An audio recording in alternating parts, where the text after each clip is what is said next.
Olá, caríssimos alunos, tudo bem com os senhores? Mais uma aula de Direito Penal 4. Hoje vamos ver o artigo 334 do Código Penal, que é o crime de descaminho. Então, nós vamos ter ali a conduta de iludir, no todo ou em parte, o pagamento de direito ou imposto devido pela entrada ou pela saída ou pelo consumo de mercadoria, pena reclusão de 1 a 4 anos.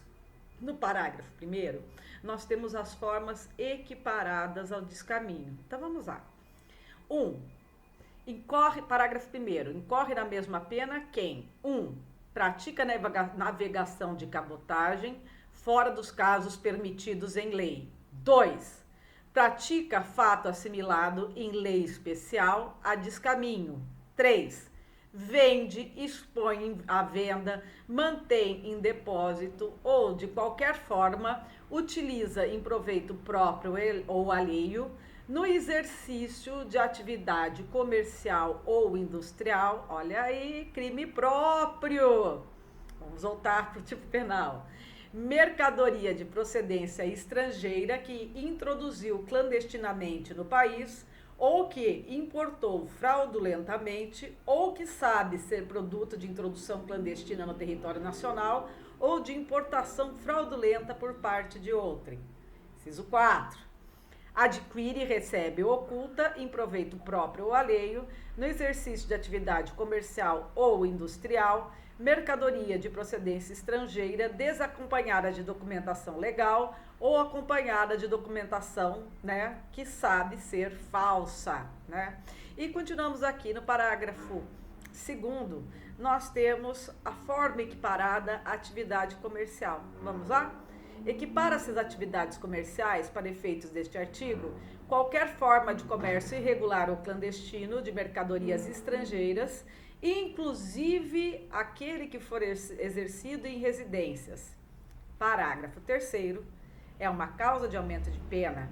Aplica-se a pena em dobro se o crime de descaminho é praticado em transporte aéreo, marítimo ou fluvial. Bom, então vamos começar aqui a fazer as considerações sobre a conduta de descaminho. Então, o que é o descaminho? Lembra da ação nuclear? É iludir. Então, significa o seguinte, que o indivíduo, ele vai, usar de um artifício, de um meio fraudulento, de fraude, por isso que é iludir, para que possa, com essa conduta, evitar o pagamento de uma forma total ou parcial, o pagamento de um direito ou imposto devido pela entrada, pela saída ou pelo consumo dessas mercadorias.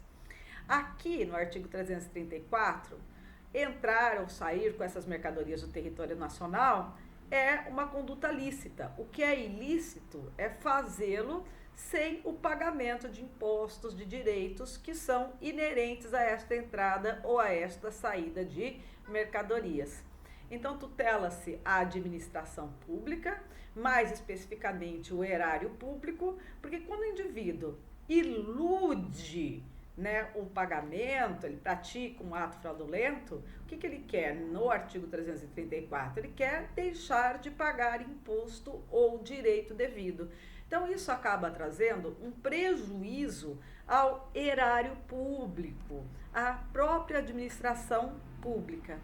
Então, a ação nuclear, como vocês estão percebendo, é iludir, vamos lembrar, no todo ou em parte, direito ou imposto devido pela entrada, pela saída ou pelo consumo de mercadorias. E o agente, ele o faz, dada a natureza, o sentido do verbo iludir, ele o faz de uma maneira fraudulenta. Vamos ver jurisprudência do STJ. Segurem-se, temos algumas jurisprudências aqui. Temos ali um conflito, uma divergência de opiniões entre o STJ e o STF. Vamos lá? Então, de acordo com o STJ, a conduta típica do crime de descaminho é iludir. Traduz ela ideia de enganar, mascarar a realidade, simular. O agente vale-se de expediente para dar impressão de não praticar conduta tributável. Após fraude, por ação ou por omissão. No primeiro caso, ilustrativamente, procura evidenciar a mercadoria A como B. No segundo, se a pessoa indagada pelo agente fazendário se porta, se ele porta objeto tributável, figurando não compreender, deixa de responder ou não toma iniciativa de evidenciar este fato. Então, por exemplo, nós temos ali dentro da obra de Capês um exemplo de qual seria essa conduta de descaminho. Por exemplo, ele coloca, rótulos falsos na mercadoria para parecer que aquela mercadoria tem um valor menor ou é uma mercadoria não tributável, certinho? Mas falamos que existe uma divergência de opiniões entre o STJ e o STF.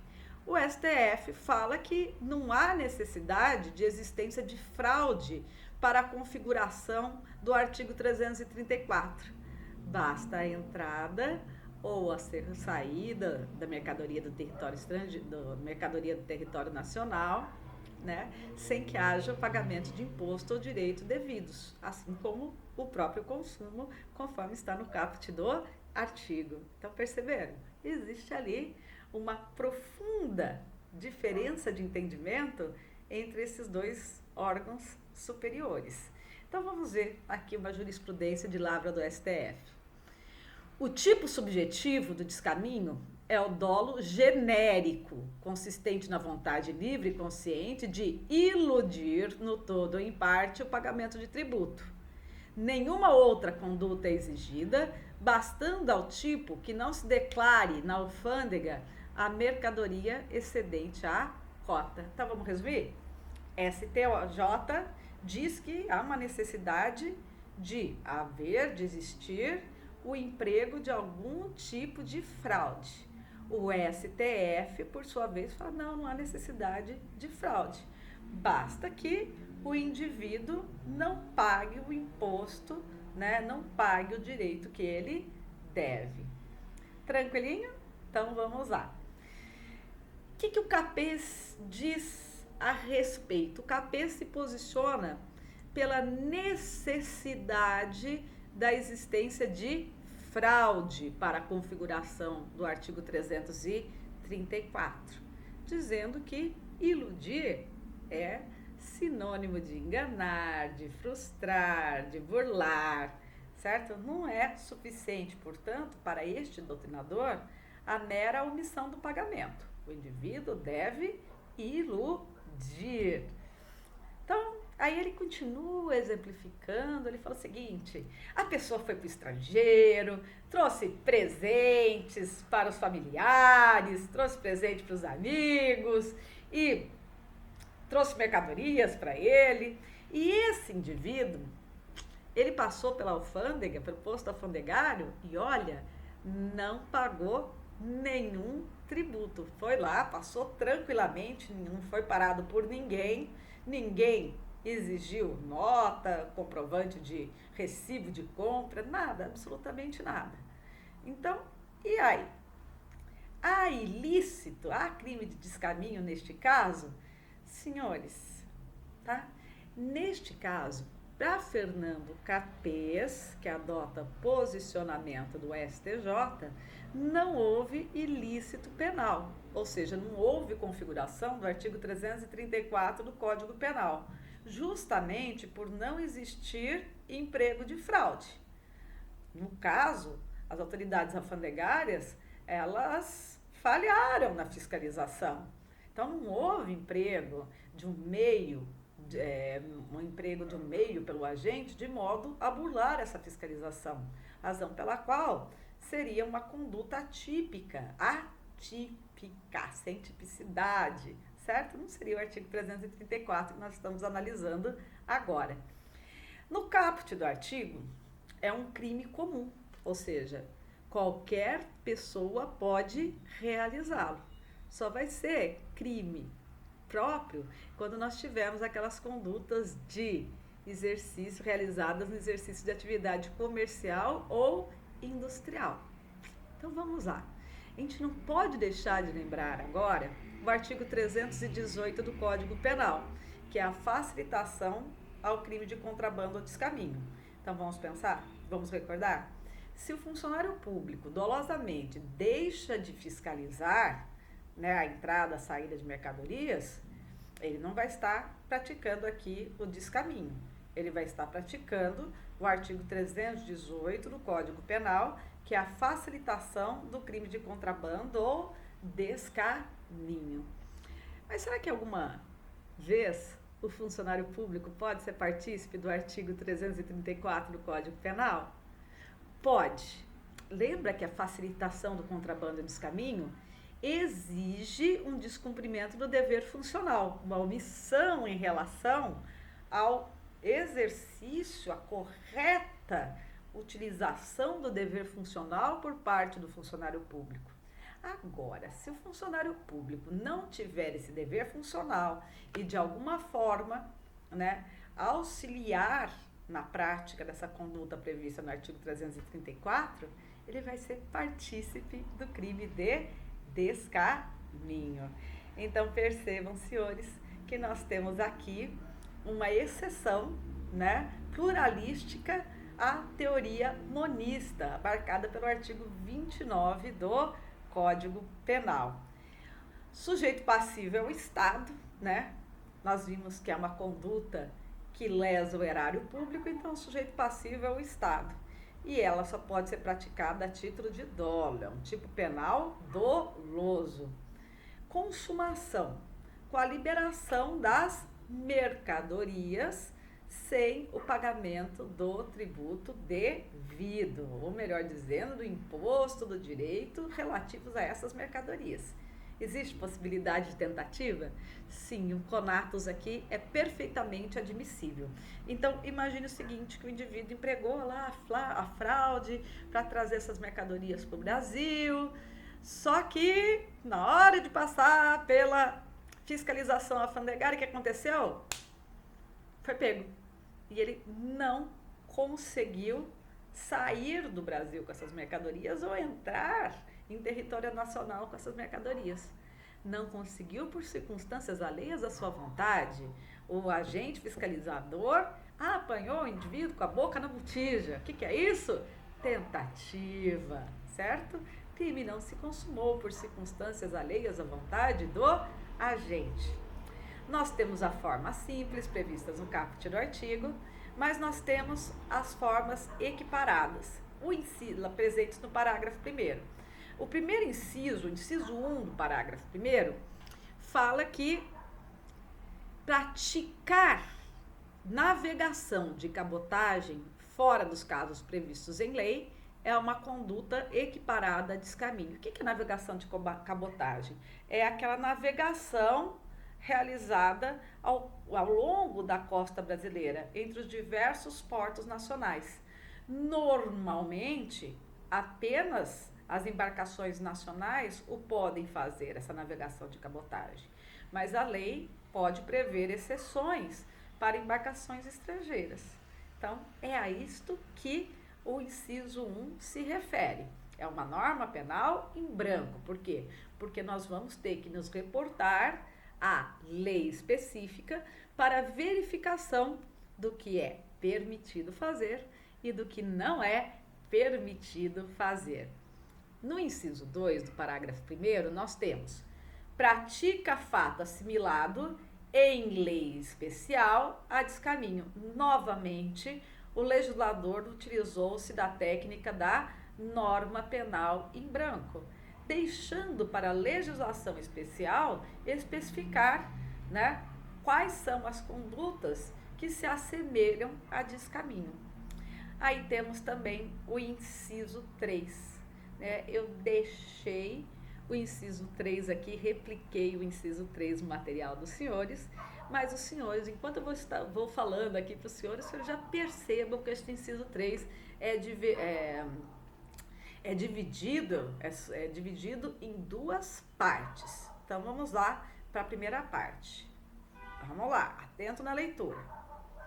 Vende, expõe à venda, mantém em depósito ou de qualquer forma utiliza em proveito próprio ou alheio no exercício de atividade comercial ou industrial, mercadoria de procedência estrangeira que introduziu clandestinamente no país ou importou fraudulentamente. Então vamos recordar, isso daqui é um crime próprio, exige uma qualidade especial do sujeito ativo, ou seja, o sujeito ativo tem que exercer a atividade comercial ou industrial. E percebam que aqui o próprio indivíduo introduziu essas mercadorias no Brasil ou as importou de maneira fraudulenta. É uma conduta que, por essa questão que eu acabei de falar, vai se distanciar da segunda parte do dispositivo. Na segunda parte deste inciso é dito o seguinte: vende, expõe à venda, mantém em depósito ou de qualquer forma utiliza em proveito próprio ou alheio no exercício de atividade comercial ou industrial, mercadoria de procedência estrangeira que sabe ser produto de introdução clandestina no território nacional ou de importação fraudulenta por parte de outrem. Então, aqui, o indivíduo que exerce atividade comercial ou industrial, não foi ele que foi buscar no estrangeiro a mercadoria, não foi ele que importou de maneira fraudulenta essa mercadoria, ele se valeu de uma outra pessoa. Lembra do artigo 180 do Código Penal, crime de receptação? Então, essa é uma norma especial em relação ao artigo 180, né, do capitulado como crime de receptação, que nós já estudamos no passado. Mas a receptação é uma norma geral, podemos dizer que ela é uma norma ampla. Agora, aqui não. Aqui é uma norma, né, no artigo 334, ela é direcionada especificamente para as hipóteses de entrada, saída, consumo de mercadorias de modo fraudulento sem que haja o pagamento de imposto ou direito devidos.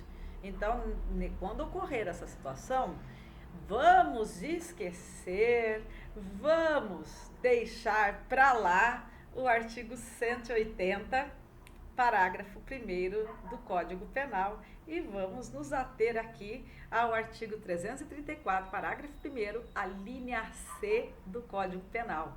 Mas a gente não pode esquecer que aqui no artigo 334 o indivíduo deve ter plena consciência de que essas mercadorias são oriundas de uma prática ilícita, de uma prática criminosa. Tranquilo? Nessa segunda parte, nós temos uma outra observação. Acompanha aí no material dos senhores. Se essa conduta praticada pelo agente não for realizada no exercício de atividade comercial ou industrial, aí a gente tem que pensar, né, no artigo 180, parágrafo 3º e o caput, né, presente aqui no Código Penal. Então, muito cuidado, porque o descaminho nesta modalidade exige que seja realizada no exercício de atividade comercial, industrial e que o indivíduo, né, ao receptar essas mercadorias, ele tenha consciência que elas são de origem ilícita, que elas são originadas de uma conduta ilícita de descaminho praticada por outra pessoa. Tranquilo até aqui? Inciso 4.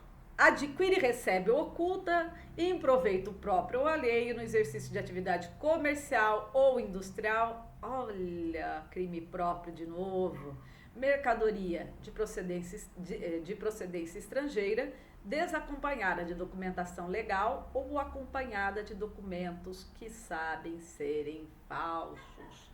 Mais uma vez, face ao princípio da especialidade, nós vamos deixar de aplicar o artigo 180, né, parágrafo 1º, para aplicar aqui o artigo 334, parágrafo 1º, a linha D. Princípio da especialidade. Mas não esqueçam que essa conduta é praticada a título de dolo direto, porque o agente deve ter consciência da origem ilícita dessas mercadorias. Ele deve saber e se ele agir culposamente, se ele faltar ao dever de cuidado objetivo. Qual vai ser o enquadramento típico? Aí muda de figura. Aí vai ser artigo 180, parágrafo 3º do Código Penal. No parágrafo 2º, nós temos as atividades reputadas como atividades comerciais ou industriais. Perdão, atividades comerciais. Industrial foi por minha conta, porque o Código Penal só fala em comercial. Olha, Carice, nos fala que pode ser, inclusive, aquelas atividades realizadas em residências. Mas o que vai ser necessário aqui, pela leitura que os senhores estão fazendo no parágrafo 2º, é que esta conduta seja reiterada, ou seja, seja realizada de forma habitual. Então, a venda esporádica não vai configurar aqui o artigo 334, parágrafo 2º. No parágrafo 3º, nós temos uma causa de aumento de pena, conforme a redação que os senhores estão verificando aí no material dos senhores, se este descaminho for realizado em virtude de transporte aéreo, marítimo ou fluvial. Então, a maior dificuldade de fiscalização nesses 3 meios justifica a causa de aumento de pena, a aplicação da pena em dobro. Mas, caríssimos, essas entrada, saída, por porto, né, transporte marítimo, fluvial, aéreo, devem ser por locais não oficiais, ou seja, por roteiros clandestinos, roteiros internacionais clandestinos, uma pista de pouso clandestina, um porto clandestino, porque os oficiais, né, os portos, aeroportos oficiais, eles estão, né, sujeitos à regular fiscalização do poder público. Razão pela qual Fernando Capês adota o posicionamento de que estes locais eles devem ser clandestinos. Aí, será que existe aplicação do princípio da insignificância no crime de descaminho? Vou abreviar bastante para os senhores, vou deixar todos esses prolegômenos para os senhores. Olha, gente, perfeitamente cabível a aplicação do princípio da insignificância aqui no artigo 334. Haverá necessidade de que o valor não exceda a R$20.000, porque este é o valor determinado para o início da execução fiscal, certo? Isso é uma determinação da portaria 75 do Ministério da Fazenda. Então, valores inferiores a R$20.000, de acordo com a portaria 75 do Ministério da Fazenda, não teremos execução fiscal. E, portanto, se fizermos a transposição dessa determinação para o campo penal, adivinha o que nós vamos ter que reconhecer? Princípio da insignificância, atipicidade material do fato. Tranquilo até aqui? Adivinha qual que é a ação penal? Adivinha? Pública, incondicionada. E a competência para processo de julgamento. Bom, isso nós vamos ter que nos reportar à súmula 151 do STJ, mas já adianto aos senhores, já vou fazer a leitura, mas adianto aos senhores que a competência vai ser da Justiça Federal do local de apreensão de bens. Vamos ver como isso fica na súmula? Vamos lá? A competência para o processo de julgamento por crime de contrabando ou descaminho define-se pela prevenção do juízo federal do lugar de apreensão dos bens. E assim chegamos ao final das nossas considerações acerca do artigo 334 do Código Penal.